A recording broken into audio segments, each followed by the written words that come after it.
Daming hollow blocks, oh. Mabakod na ata. Ay, nagabakod na pala. Mabakod na pala, oh.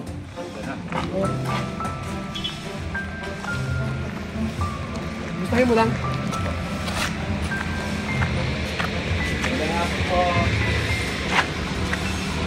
Yes! Malapit po po. May hollow blocks, eh. Oh, nagabakod na po sila.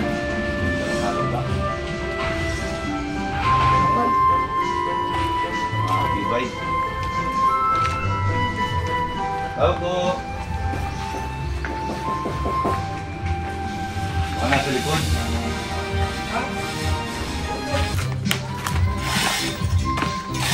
Opo. Hindi si tatay.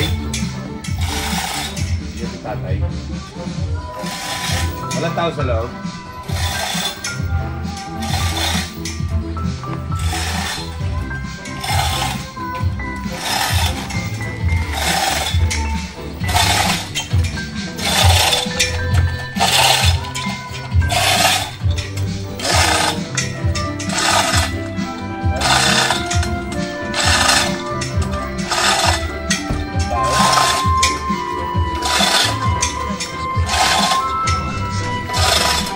Lakas pa ng sound.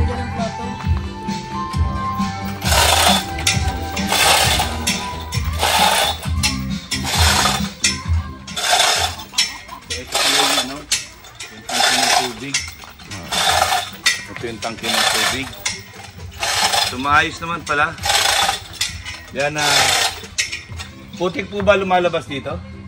Ha? Putik? Hindi ko alam. Basta halos sira na daw yung motor na yan eh. Tunog na yata yan. Sunog na. Oo. So ano po itong ginagawa ngayon? Lalagyan namin ng culvert at saka hinuhukayan ng malalim. Culvert. Hinuhukayan namin para mailagay lahat ng culvert na yan. Dami ito lahat. Oo. Malalim na malalim pala yan. Malalim. Ano yan? Tinataas yun tapos binababa nila. Tinataas namin ngayon para pinapantay namin. So ito na po yung bagong pagkukuha nila ng source of water. Ito. Pero bukod pa yung sa prime water, ano? Oo. Yan. Mas maganda. Bukod pag-gas natin. Opo. Yan. Sa kaya po sila nagpunta? Hanggang kanina. Wala yung tricycle ay. Naghiram pa kami ng plato pagkain namin. Naghiram kami ng plato dyan sa katulog. Yan siya. Baka pumasok na yun natin. So, yan po. Ginagawa yung ano. Pag natapos po ito, maganda ito kasi dami pong culvert na kinilalagay. So, ibig sabihin po niyan, malinis po yung tubig na lalabas yan dahil 10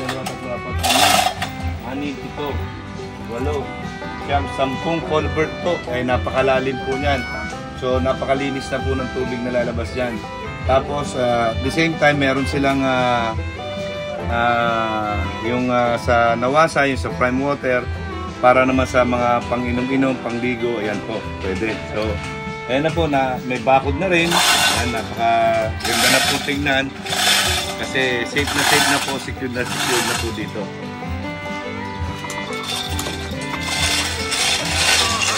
Sabi na naipit daw yung tangke, wala po lang ito.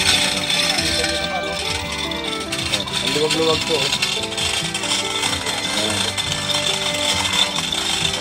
So, okay po yung surface water. Bakod, napakaganda na. Aircon.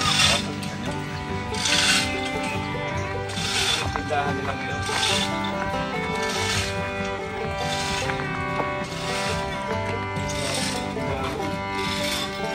Tindahan pa lang, bahay na. Oh. May CCTV pa. May CCTV pa po. Hindi lang siya nung may CCTV, dito rin meron CCTV. O dahil ito, tindahan. Diba? Tindahan pa lang, oh. Parang ano na, pwede nang tirahan ito eh, no?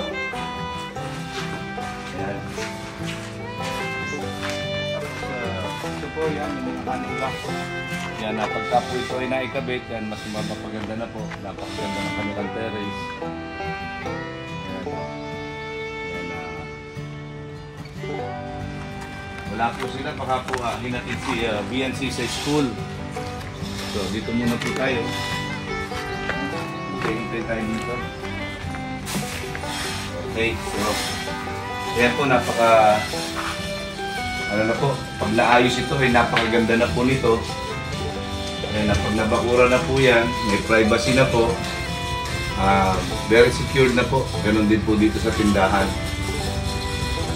So, ayun, ginagawa po ngayon yung kanilang source of water. So, kaya, huwag po mag-alala yung iba na tungkol sa tubig. Ay mas maganda pa po yung ginagawa ngayon. Huwag po kayo mag-alala. At meron pa po silang nawasa, meron pa silang ginagawang balon. Ito po ay hindi basta-basta balon, kung hindi napakalinis po nalalabas na tubig dyan. Dahil napakalalim po ng kanilang hukay. So, ito po yung hindi mawawala ng tubig. Kumbaga, walang dahilan para mawala ng tubig kahit na summer pa po. Dire-diretso lang po dito yung tubig sa kanila. So, approve na approve po. Approve na approve. Kaya, sa mga sa mga nagsasabi na kung ano-ano, ay mamatay po kayo sa inggit. Ayan. Ito po yan, napakaganda po. Ayan. Huwag niyong ikumpara itong bahay na to kahit kanino dahil hindi po namin ikinukumpara sa mga pinatatayong bahay ng kung sino man. So, dapat maging masaya tayo kung ano yung nakikita natin. Yan, huwag tayong mamintas kung wala naman tayong nakikitang hindi maganda talaga. Sa nakikita ko naman ay maayos naman po. At ngayon medyo makalat kasi nga under construction yung bakod at yung balon sa likod. So, abangan po natin ang magiging resulta nito at pag-opening ng tindahan. Napakaganda po nito. Nakita niyo pa lang, tindahan pa lang po. Yan, pintuan po yan dito galing sa loob. Yan, papunta doon sa tindahan. Talagang sulit na sulit po yung pagkakagawa dito. Sa mga sponsors po ng EDC, maraming salamat po. Lalo na rin sumusuporta at nagmamahal kay BNC. Pagpatuloy niyo lang po yung inyong pagsuporta at ang bata naman po ay talagang nagsusumikap na mag-aaral mabuti. Yan, marunong rumispeto sa magulang at sa lahat ng mga taong nakapaligid sa kanya. So, kaya sa mga inggit, pikit na lang kayo. Salamat po. Inikot ko lang, wala pa rin. Baka may lakad sila mga kaibigan. So yan po yung bahay nila. May bakod na po mga kaibigan. Wow! Yan po mga kaibigan, binakura na po. Grabe. Ang biyaya. May bakod na po. Yan po bahay ni Beyonce. Mga kalingap at mga kaibigan. Let's go na tayo. Let's go. Tara na. Salamat po mga kaibigan. Babay muna.